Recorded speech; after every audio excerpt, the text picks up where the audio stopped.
आज के कुछ सालों पहले नासा से एक ऐसी वीडियो क्लिप रिलीज हुई जिसको देखकर सबके होश उड़ गए थे। उस वीडियो क्लिप के लीड रोल में था स्पेस का दानव ब्लैक होल और उनके साथ था एक स्टार जो ऑलमोस्ट हमारे सन जितना ही बड़ा होगा। उस वीडियो में दिखाया गया था कि कैसे वो ब्लैक होल उस स्टार को टुकड़े टुकड़े में तोड़ रहा है। ये बात हजम तो नहीं होती, पर ये हमें मानना पड़ेगा कि ब्लैक होल में इतनी पावर तो होती ही है कि हमारे सोलर सिस्टम को आसानी से कुछ ही सेकंड में निगल सकता है, क्योंकि जिस स्टार को वीडियो में खत्म किया जा रहा था वो हमारे सन जितना ही बड़ा था। लेकिन क्या आप सोच सकते हैं कि निगलने के बाद उस स्टार का क्या हुआ होगा? और शायद इसी रीजन से सब उससे डरते हैं और कहते हैं कि वो सब कुछ निगल जाता है और डकार भी नहीं मारता। हर गैलेक्सी के सेंटर में एक सुपर मैसिव ब्लैक होल होता है और वो ऐसी चीज है जो दिखती भी नहीं है। तो अगर वो हमारे यूनिवर्स में मौजूद है तो क्या लगता है कि उसके अंदर क्या हो सकता है? अब शायद आप यही बोलोगे कि अभी तक उसके अंदर कोई नहीं गया है, इसलिए हमारे पास उसका जवाब नहीं है। इस क्वेश्चन का आंसर जानने के लिए इस वीडियो में लास्ट तक जरूर बने रहें, क्योंकि आज की इस वीडियो में हम यही जानने वाले हैं कि एक्चुअल में ब्लैक होल के अंदर क्या होता है, या फिर इसके द्वारा एब्जॉर्ब किए गए मैटर कहाँ जाते हैं। आज हम जानते हैं कि जब किसी मैसिव स्टार की डेथ होती है तो उसके बचे हुए कोर में एक ग्रेविटेशनल कोलैप्स होने लगता है और उसका पूरा मास एक सिंगल पॉइंट में सिमटने लगता है। इस सिंगल पॉइंट को सिंगुलैरिटी कहते हैं और ये वास्तव में किसी ब्लैक होल की सुपर डेंस कोर होती है। जर्मनी की एक फेमस एस्ट्रोनॉमर ने हमें इवेंट होराइजन के कॉन्सेप्ट के बारे में बताया था। इसे the point of no escape भी कहते हैं, यानी कि अगर आप ब्लैक होल की इवेंट होराइजन को क्रॉस कर जाते हो तो कभी वापस नहीं लौट पाओगे। ब्लैक होल के टाइडल फोर्सेस आपके बॉडी के एक एक एटम को अलग करके उसे लंबी रस्सी में बदल देंगे और ऑलमोस्ट आप सिंगुलैरिटी में दफन हो जाओगे। इसे स्फैगिटिफिकेशन भी कहते हैं। दुनिया के ज्यादातर साइंटिस्ट इन्हीं कॉन्सेप्ट पर विश्वास करते हैं और वो तो बस यही जानते हैं कि बस एक बार इवेंट होराइजन क्रॉस मतलब खेल खत्म। हालांकि कई साइंटिस्ट मानते हैं कि ब्लैक होल किसी एक यूनिवर्स से दूसरे यूनिवर्स तक जाने का एक रास्ता भी हो सकता है। तो इसका मतलब क्या ब्लैक होल एक वर्म होल की तरह हो सकते हैं जो एक यूनिवर्स से दूसरे यूनिवर्स तक ले जाते हों? अगर ऐसा है भी तो फिजिकली ऐसा कुछ भी नहीं हो सकता। कई फेमस एस्ट्रोनॉमर कहते हैं कि वर्म होल केवल एक साइंस फिक्शन का पार्ट हो सकता है, बट ऐसा कुछ रियल में एग्जिस्ट नहीं करता है। इन सभी कॉन्सेप्ट से इवेंट होराइजन के उस पार क्या है इसका पता कभी नहीं चल सकता। अब जो चीज लाइट को बाहर नहीं निकलने दे रही है वो हमें क्या छोड़ने वाली है? इसके बाद एक और नया कॉन्सेप्ट आता है, टाइम डायलेशन। इस कॉन्सेप्ट में ये बताया गया है कि जिस ऑब्जेक्ट की ग्रेविटी जितनी ज्यादा होती है, एक ऑब्जर्वर के लिए उसके अराउंड टाइम उतना ही स्लो हो जाता है। अब एग्जाम्पल के लिए मान लीजिए कि आपका एक फ्रेंड इवेंट होराइजन को क्रॉस करने वाला है।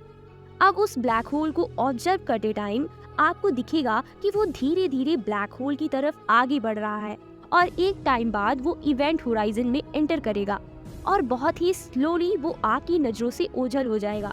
बट रियल में वो कब का उसके अंदर एंटर कर चुका होगा। लेकिन इसके बाद क्या होगा? वैसे तो ब्लैक होल एक ऐसा जगह है जहाँ टाइम और स्पेस कोलैप्स करता है। स्टीफन हॉकिंग्स के थियरी के according black hole radiation release करता है और धीरे धीरे सिकुड़ने लगता है। इसी तरह सिंक होते होते एक टाइम बाद गायब हो जाता है, लेकिन वो उन सारे मैटर के साथ गायब हो जाता है जो उन्होंने बिलियंस ऑफ ईयर में अपनी स्ट्रॉन्गली ग्रेविटेशनल फोर्स के कारण एब्जॉर्ब किया था। इस कॉन्सेप्ट पर स्टीफन हॉकिंग से वही क्वेश्चन पूछे गए थे जो इस टाइम आपके दिमाग में चल रहा है कि अगर ब्लैक होल गायब हो जाता है तो वो सारे मैटर और वो सारे स्टार कहाँ जाते हैं जिनकी हम स्टार्टिंग से बात कर रहे हैं? वो कहाँ जाएगा? इसका आंसर उसी थियरी में छिपा है, यानी कि ब्लैक होल के द्वारा जो कुछ एब्जॉर्ब किया जाता है वो रेडिएशन के फॉर्म में वापस आ जाता है। बट इसका तो अभी तक कोई ठोस सबूत नहीं है, लेकिन बहुत लोग इस बात के रियल होने का दावा भी कर चुके हैं। ये सब तो ठीक है, बट ये सवाल आता है कि इस ब्लैक होल के अंदर एक्चुअल में क्या चीज है? अगर देखा जाए तो ब्लैक होल का निर्माण एक स्टार से होता है। हर एक स्टार के पास एक लिमिटेड अमाउंट ऑफ फ्यूल होता है जिससे वो न्यूक्लियर रिएक्शन की हेल्प से बर्न करते रहते हैं, जिससे वो हीट एनर्जी रिलीज करते हैं। इसके बाद अगर उस स्टार की ग्रेविटेशन फील्ड के अंदर कोई ऑब्जेक्ट आता है तो उसे वो अपने अंदर ले लेता है और उसे भी फ्यूल की तरह यूज कर लेता है। बट हमारे साइंटिस्ट कहते हैं कि आयरन कभी भी न्यूक्लियर रिएक्शन में पार्टिसिपेट नहीं करता है और हमारी यूनिवर्स में हाइड्रोजन व हीलियम के बाद तीसरा सबसे ज्यादा पाया जाने वाला एलिमेंट है आयरन।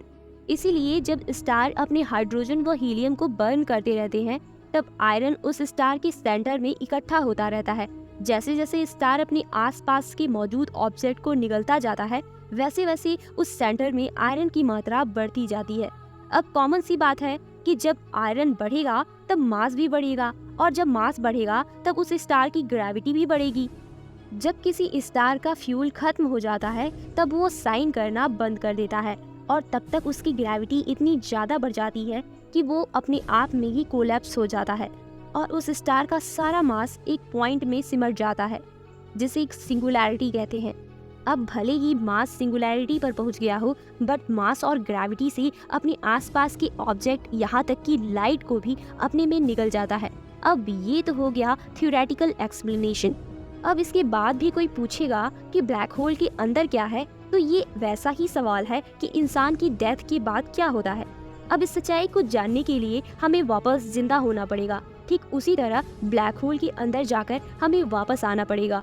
जाहिर सी बात है कि ब्लैक होल से निकलने वाला रेडिएशन ही इसके सभी मिस्ट्री को छिपाए हुए है। जहाँ तक बात हुई ब्लैक होल के अंदर जाने की तो किसी भी हाल में ये बिल्कुल इम्पॉसिबल है।